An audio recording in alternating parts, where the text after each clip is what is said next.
থেকে 60-এর বেশি পরিমাণ শিক্ষার্থী আহত এবং এই মুহূর্তে ঢাকা মেডিকেল সহ বিভিন্ন মেডিকেলে ভর্তি আছে। ন্যাক্কারজনক হামলার প্রতিবাদে আমাদের 5 দফা দাবি।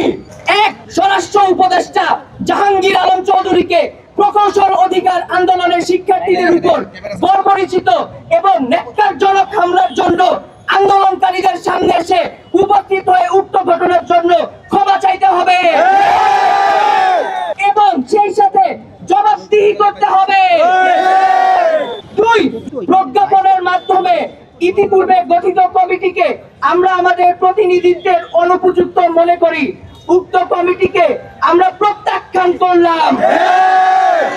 অনতিবিলম্বে বিশ্ববিদ্যালয়ের শিক্ষক প্রতিনিধি সহ প্রকৌশল অধিকার আন্দোলনের স্টেক হোল্ডারদের সাথে নিয়ে কমিটি সংস্কার করে পেশকৃত 3 দফা দাবিকে দ্রুততম সময়ের মধ্যে মেনে নির্বাহী আদেশের মাধ্যমে প্রজ্ঞাপন জারি করতে হবে এবং এ মর্মে সংশ্লিষ্ট 3 উপদেষ্টা জনাব মোহাম্মদ ফাউজুল কবির খান, জনাব আদিলুর রহমান এবং সৈয়দা রিজওয়ানা হাসানকে আজকে এসে এর নিশ্চয়তা প্রদান করতে হবে। 3. হামলায় আহত সকল শিক্ষার্থীদের চিকিৎসার ব্যয়ভার সরকারকে বহন করতে হবে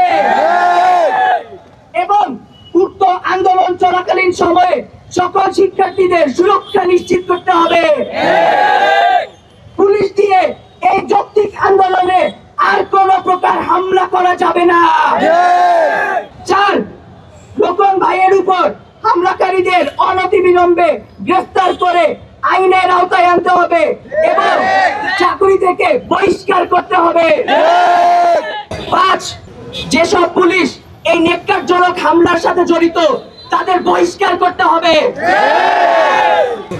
অবিলম্বে আমাদের এই দাবিগুলো মেনে নেওয়া না হলে আমরা কঠোর কর্মসূচি দিতে বাধ্য থাকব। আমাদের দাবি মেনে নেওয়া না পর্যন্ত আমরা সকল শিক্ষার্থী ঢাকা এবং ঢাকার বাইরে সবাই আমরা আজকে এখানে অবস্থান করব। পুলিশ দিয়ে এই আন্দোলন, পুলিশ দিয়ে এই আন্দোলন বন্ধ করা যাবে না।